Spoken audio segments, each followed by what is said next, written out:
What is the heartbeat of Canlis? It's less about the food than the critics say it is. The people are first. Welcome to Wednesday night. It's a lot of work to run a restaurant, and I'm never done with my work. But there's this discipline of sort of walking out into the dining room, and you start talking to the guest, and you realize that's what matters. Hey, there's something about my life tonight that matters to me, and could this restaurant carve out space for that? Could we slow down time? That is what Canlis is trying to do. It's trying to create a safe place so we can hallmark these moments in our lives. Order fire, bar salad's lit. The highlight is to get to work with this team of people who are committed to us as humans, as individuals, and who every night exhibit a level of love for the guests that I think is heroic and exceptional. As you're growing up in this city, and especially working in the industry of the city, Canlis has this kind of aura around it, about it being the pinnacle of fine dining. Yeah, I knew that was something that I wanted to be a part of. I mean, you've never been an executive chef before. No. This is, just to do it here first is crazy. Yeah, it's a wild story. So when James first came to you, he'd been working with Canlis for 9 years. What was your first reaction? Did you think he had the stuff? Is it okay to say no? Of course it is.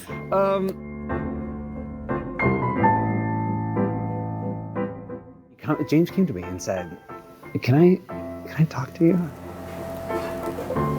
And he said, I'm gonna put my name in the hat for this job. You had a huge list of people interested in this job for executive chef, probably larger than ever. So in the end, there were about 74 different chefs from the United States and around the world who applied for the job. I was up against some extreme competition for sure. There was just so much talent. People that used to cook for presidents. People who already owned Michelin-starred restaurants. No pressure. Yeah, I mean, you can only imagine, right? I think a chef's job is principally about people.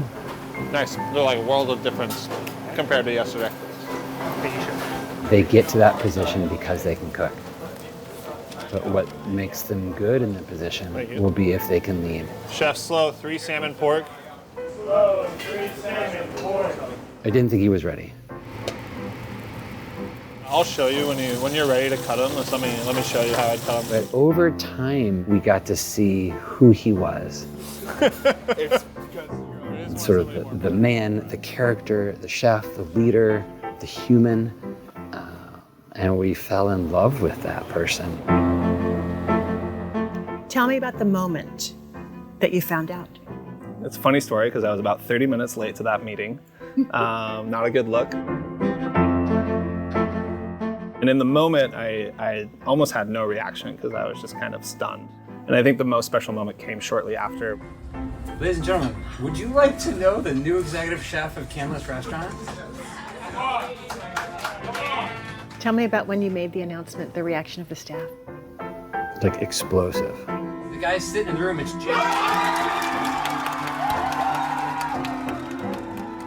It made me feel so honored. They played such a huge part in making it possible for me to be the next executive chef. It's another memory I'll definitely cherish for a long time. We just have another 145 on the books tonight, which seems to be our new trending numbers, and I love it. To find someone who will champion the mission of Canlis is scary. And I think we did it. 5 o'clock solo diner, VIP in the bar. To have someone born up the street who grew up cooking in this town be shepherding this restaurant in the future. It's such a privilege. All right, chefs, let's have a great service and keep the promise. Chef! Hi, guys.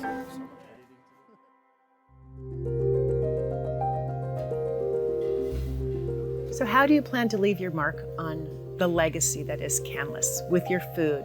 I want food to always be important. But to make the food important really starts with how we treat people inside our walls. But you've also been straining this through like a chinois, right? Correct. I just want to be a good leader. It's a rule to the game that the food is delicious. It's not a strategy for winning the game. The strategy is that a bunch of humans greet you at the door and see you for who you are and embrace you and say, oh, let us take care of you tonight because I know it's hard out there.